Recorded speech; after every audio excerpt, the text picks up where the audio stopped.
El motor del Mustang del 68 rugía suavemente bajo las manos de Diego, como si el auto supiera que él necesitaba algo que no lo traicionara.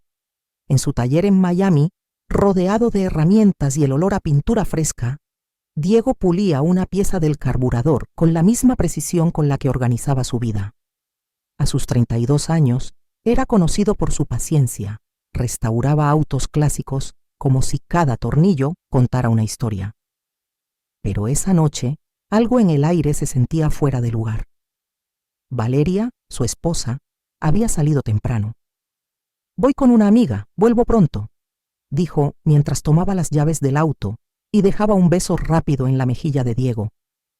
Él no preguntó más, confiaba en ella, siempre lo hacía.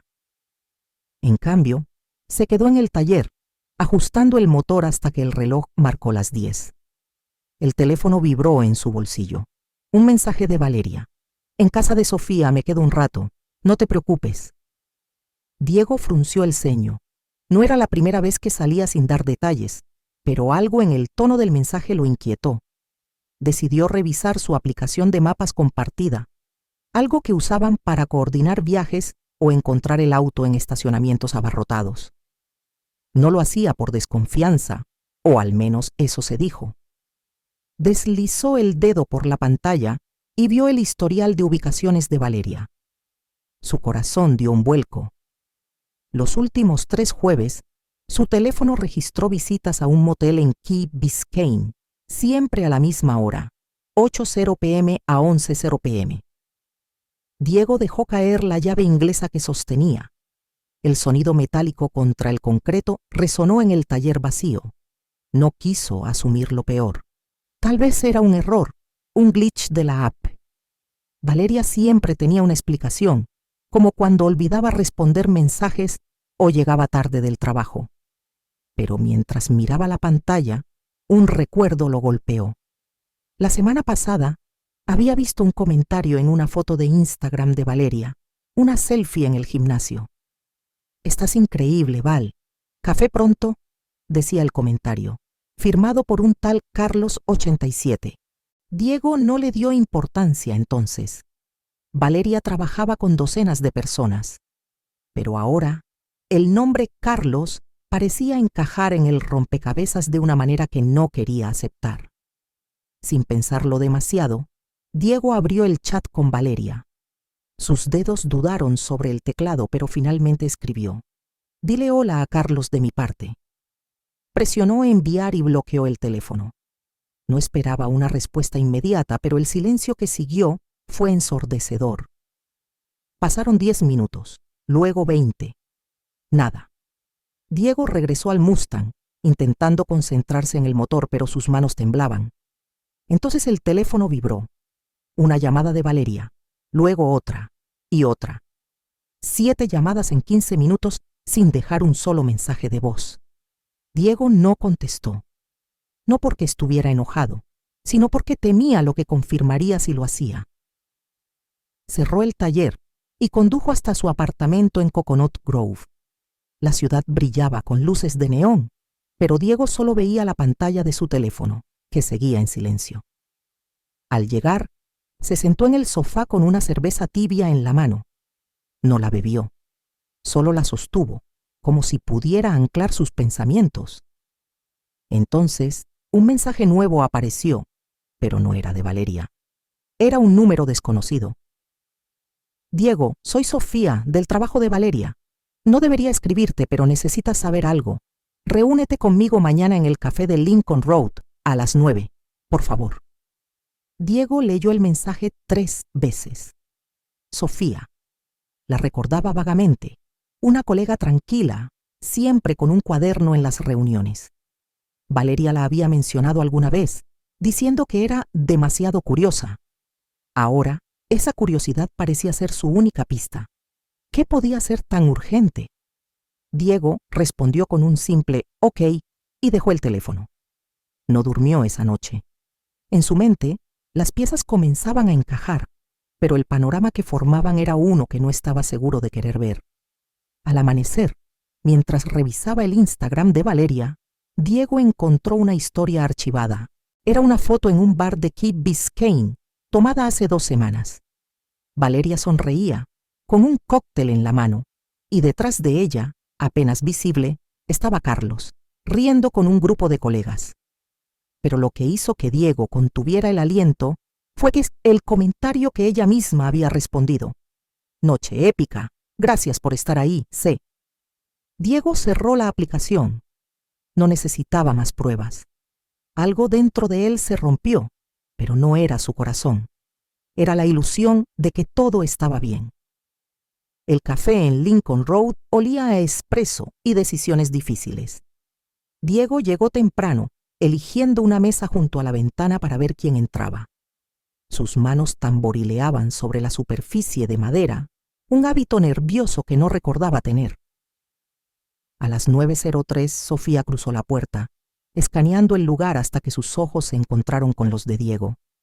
Llevaba una carpeta bajo el brazo y su paso era rápido, como si temiera ser vista. Se sentó sin pedir permiso y fue directa al grano. «Diego, no tengo mucho tiempo», dijo, deslizando la carpeta hacia él. «Esto es todo lo que sé. No lo hagas más grande de lo que ya es». Dentro de la carpeta había capturas de pantalla, mensajes de un grupo de trabajo donde Valeria y Carlos intercambiaban emojis de corazones en horarios no laborales. También había un correo interno, anónimo, enviado a Recursos Humanos, detallando comportamiento inapropiado entre ambos durante un viaje de trabajo a Orlando. Diego hojeó los documentos, su pulso acelerado pero su rostro imperturbable. «¿Por qué me cuentas esto?», preguntó cerrando la carpeta. Sofía suspiró mirando hacia la calle. «Porque Valeria dijo algo en la oficina que no me dejó dormir. Dijo que no importaba si lo descubrías porque siempre perdonas. Me dio rabia. Nadie merece ser tratado como un plan B». Diego apretó la mandíbula. Las palabras de Sofía eran un golpe, pero no uno inesperado. No quiso alargar la conversación.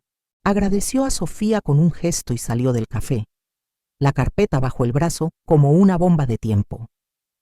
Mientras conducía de regreso al taller, su mente repasaba cada momento en que Valeria había esquivado sus preguntas, cada excusa que sonaba razonable hasta que dejó de serlo. Llegó al taller y, en lugar de trabajar, abrió su laptop. Buscó el perfil de Carlos en LinkedIn. No fue difícil encontrarlo. Gerente de proyectos, sonrisa confiada, casado, con una foto de perfil junto a una mujer embarazada. Diego sintió náuseas, no por celos, sino por la audacia de alguien que destruía 2 hogares sin pestañear. Esa tarde, Valeria regresó al apartamento. Diego estaba revisando facturas cuando escuchó la llave en la cerradura. Ella entró, dejando su bolso en la mesa con un movimiento que pretendía ser casual. «Tenemos que hablar», dijo, su voz más firme de lo que Diego esperaba. Él levantó la vista, pero no respondió. En cambio, sacó su teléfono y reprodujo un audio que Sofía le había enviado después del café. Una grabación de Valeria riendo en una llamada diciendo: «Diego nunca sospechará. Es demasiado bueno para eso». Valeria se congeló. «Eso no es lo que parece», intentó, pero Diego levantó una mano. «No me mientas más. Muestra el historial de tu teléfono, ahora». Ella dudó. Luego desbloqueó su celular y lo empujó hacia él. Diego no tuvo que buscar mucho. Mensajes con Carlos, planes para verse en el motel, incluso un comentario sobre un ascenso que Valeria esperaba para empezar de nuevo. Diego cerró el teléfono y lo devolvió. «Empaca tus cosas», dijo, su voz calma pero cortante. Valeria intentó acercarse, su mano extendida como si pudiera borrar todo con un toque. «No fue nada serio, Diego, solo un error. Podemos arreglarlo». Pero él ya estaba en la puerta del taller, abriendo un candado para guardar sus herramientas. «El error fue mío, por creer que me respetabas», respondió sin mirarla. Esa noche, mientras Diego revisaba correos en su laptop, encontró un mensaje accidental de Valeria, reenviado desde su cuenta de trabajo. Era una notificación de Recursos Humanos. una investigación formal contra ella y Carlos por violar políticas de la empresa. Alguien había enviado fotos de ellos juntos en un evento corporativo, tomados de la mano en un pasillo. Diego guardó el correo no por venganza, sino porque sabía que la verdad ya no dependía de sus palabras. Estaba fuera de sus manos, y eso, de alguna manera, lo liberó. El sol de Miami quemaba el asfalto cuando Diego estacionó frente al apartamento. Había pasado la noche en un motel barato, no porque quisiera, sino porque necesitaba espacio para pensar sin el eco de las mentiras de Valeria. Su teléfono seguía vibrando con notificaciones de ella, mensajes, llamadas, incluso un correo que ignoró. No estaba listo para escuchar más excusas.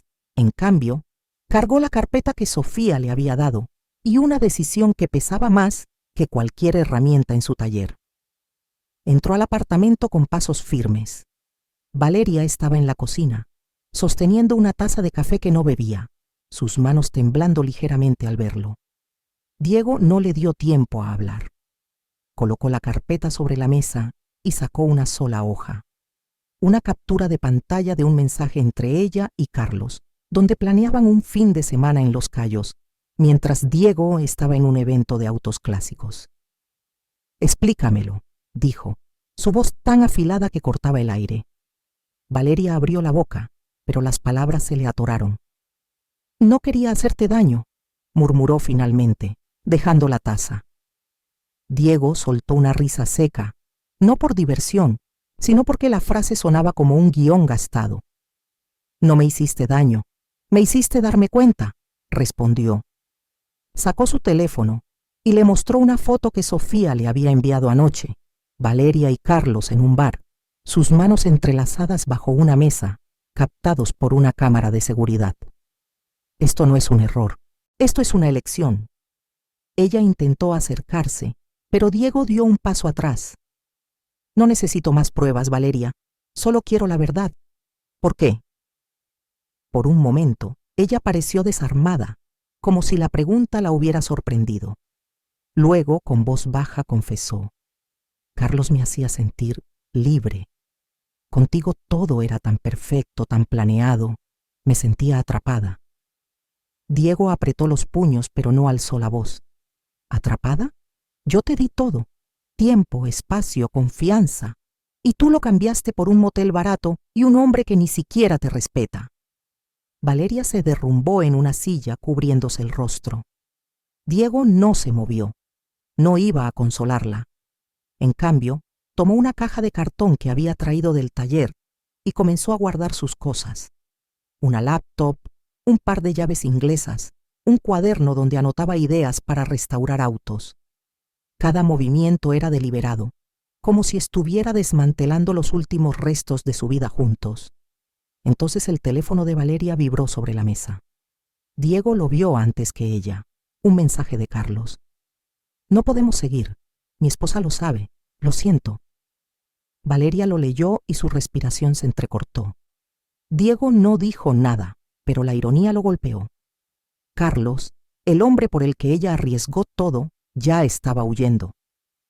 «Parece que tu libertad tiene un precio», dijo Diego cerrando la caja. Antes de salir, Diego recibió un mensaje de su amigo Raúl, mecánico en un taller rival. «Oye, hombre, ¿sabías que Carlos intentó vender un Camaro restaurado a un cliente nuestro? Dijo que era un proyecto personal con su socia Valeria».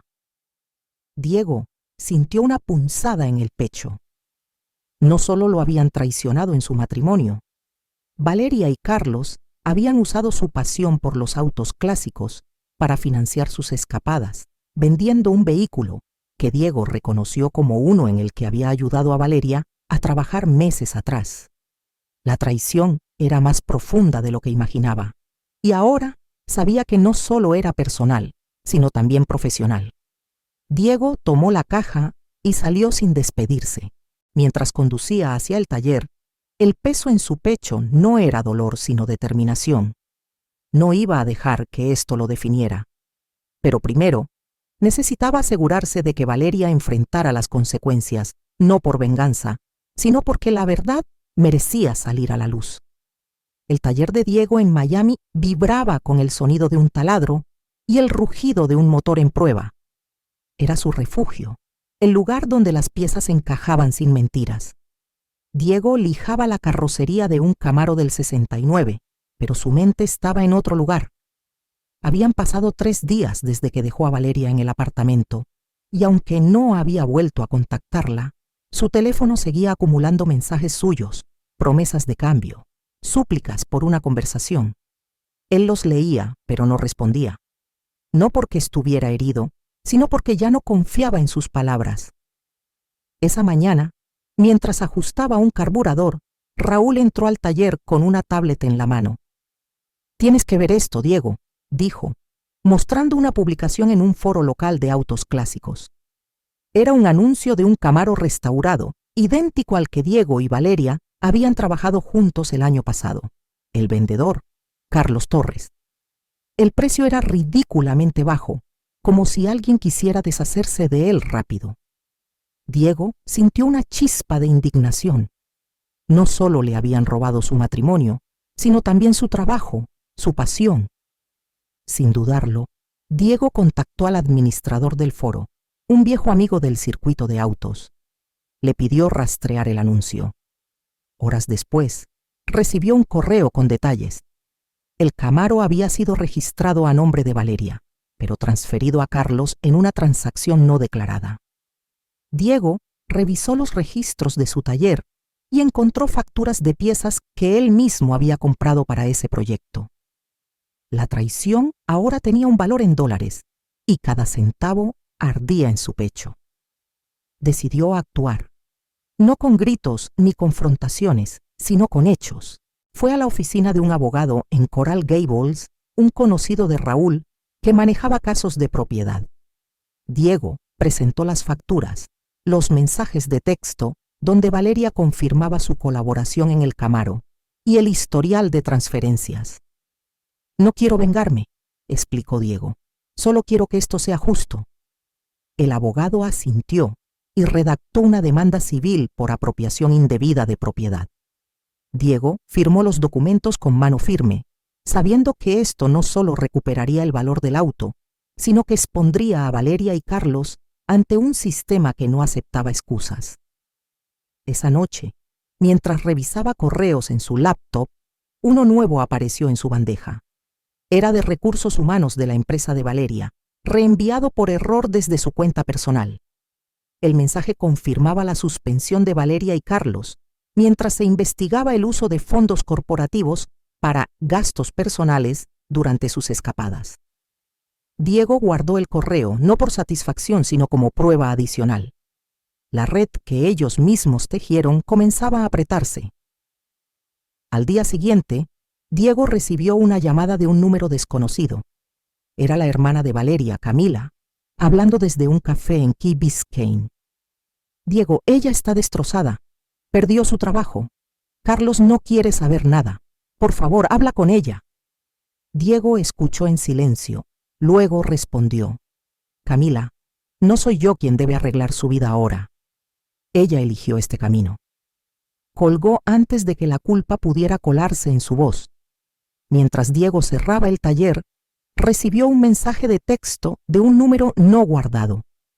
Era una captura de pantalla de un correo que Carlos había enviado a un cliente del foro de autos, ofreciendo el Camaro como un proyecto personal con una socia que ya no está en el negocio. Pero lo que hizo que Diego detuviera su respiración fue un archivo adjunto, una factura falsa con el logo de su taller, creada para inflar el valor del auto. Valeria no solo había compartido su pasión con Carlos, había usado el nombre de Diego para estafar a otros. La traición ahora era un delito, y Diego tenía la prueba en sus manos. Se sentó en su camioneta, mirando la factura en su teléfono. No sentía rabia, solo claridad. Esto ya no era solo sobre un matrimonio roto, era sobre proteger lo que había construido con sus propias manos. Encendió el motor y condujo hacia la estación de policía más cercana, decidido a presentar una denuncia formal. No por odio, sino porque la justicia no espera a que los corazones sanen. El motor de la camioneta de Diego ronroneaba mientras estacionaba frente a su nuevo apartamento en Coral Gables. Era pequeño, con apenas espacio para una mesa de trabajo y sus herramientas, pero por primera vez en meses se sentía como un lugar suyo. Habían pasado 2 semanas desde que presentó la denuncia en la estación de policía, y el peso de la traición de Valeria se desvanecía con cada día que pasaba. No buscaba revancha, solo cerrar un capítulo que ya no le pertenecía. Esa mañana, mientras revisaba el inventario de su taller, recibió un correo del abogado. La demanda civil contra Valeria y Carlos avanzaba. El Camaro había sido confiscado por las autoridades tras confirmarse que la factura falsa llevaba el logo de su taller. Además, la investigación de recursos humanos en la empresa de Valeria había concluido. Ambos fueron despedidos por malversación de fondos y conducta inapropiada. Diego cerró el correo sin celebrar. La justicia no llenaba el vacío que dejó Valeria, pero le devolvía algo más valioso, su dignidad. Decidió dar un paso más. Contactó a un amigo periodista que cubría eventos de autos clásicos en Miami. Le compartió los detalles del caso, no para humillar a nadie, sino para proteger a otros en la comunidad de coleccionistas. Al día siguiente, un artículo en un blog local detalló cómo un taller había sido usado sin permiso para estafar a compradores. El nombre de Diego no apareció, pero el de Carlos sí, junto con una advertencia sobre transacciones sospechosas. Las consecuencias ya no eran solo personales, eran públicas. Valeria intentó contactarlo una última vez. Diego encontró un sobre deslizado bajo la puerta de su apartamento. Dentro, una nota escrita a mano. Nunca quise que terminara así. Siempre fuiste más de lo que merecía. Junto a la nota, una foto de ellos en una playa de San Juan, tomada durante su primer viaje juntos. Diego sostuvo la foto, recordando la risa que compartieron ese día, pero no sintió nostalgia. La guardó en una caja con otros recuerdos, no por apego, sino porque ya no le dolía conservarla. Esa tarde, Diego se reunió con Raúl en el taller. Hablaron de abrir un nuevo negocio, un espacio para enseñar a jóvenes a restaurar autos clásicos. Diego quería devolver algo a la comunidad que lo mantuvo en pie. Mientras discutían planos, su teléfono vibró. Era un mensaje de Sofía, la colega que lo alertó primero. Hiciste lo correcto, Diego. Valeria se mudó a Orlando. Creo que está empezando de cero. Espero que tú también. Diego sonrió levemente. Ya lo estaba haciendo. Mientras revisaba el correo del taller, Diego encontró un mensaje de un cliente desconocido. Adjuntaba una oferta para comprar el Mustang del 68 que estaba restaurando, pero lo extraño era el remitente, la esposa de Carlos. En el mensaje, explicaba que estaba vendiendo activos para cubrir deudas tras el escándalo. Diego dudó. Luego respondió con cortesía. El auto no está a la venta, pero gracias por la oferta. No era por rencor. Simplemente ese Mustang era más que un proyecto. Era la prueba de que podía construir algo sin que nadie lo destruyera. Diego cerró el taller al atardecer y caminó hasta la playa de Key Biscayne. El sol se hundía en el horizonte y por primera vez en mucho tiempo respiró sin sentir un nudo en el pecho. No necesitaba explicaciones ni disculpas. Había recuperado su vida, no con gritos ni peleas, sino con la certeza de que su valor no dependía de nadie más. Mientras las olas rompían contra la orilla, Diego supo que no estaba empezando de nuevo. Estaba continuando, más fuerte, más libre, más él.